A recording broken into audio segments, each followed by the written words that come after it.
Hello friends, नमस्कार, जोहार दर्शक बंधु।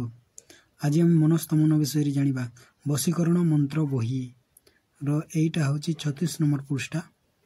ए पृष्ठारे मनस्तमन विचार बा मन को केमिति स्थिर करबा से मंत्र एठी दिया जाइछि।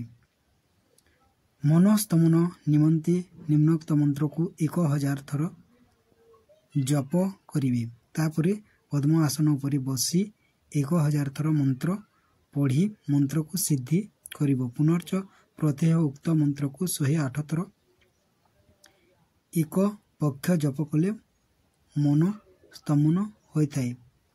मन स्तमन निमंते जप मंत्र हैला ओं ह्रीं ह्रीं श्रीं श्रीं क्रीं क्रीं कमला देवी सर्वस्तमय स्तमय स्वाहा। आउथरे मंत्र कहि देछि।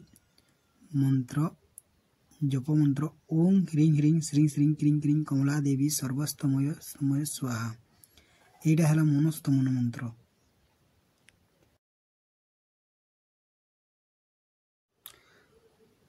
प्रथम व्यवस्था मनस्तमन करने को हेले प्रथम व्यवस्था। पदार्थ अगस्ती पुष्कर रस और केश दुदुरा, मूल कुम्हाटुआ, मूल महानिम्ब मूल, पिता कोरुआ मूल, बण भेजी मूल को अलगा अलगा बाटिब।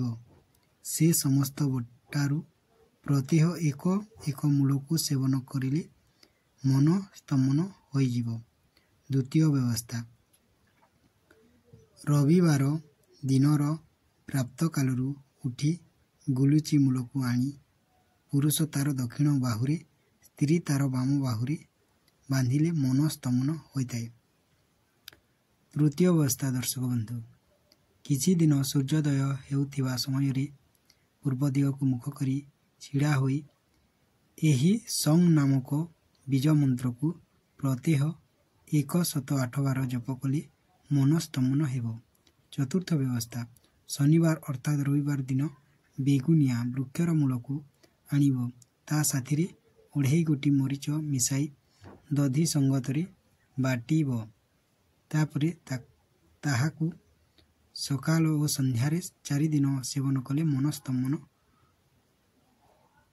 हेबो। दर्शक बंधु एति कही मो समाप्त करछि। लाइक एंड सब्सक्राइब करिवे।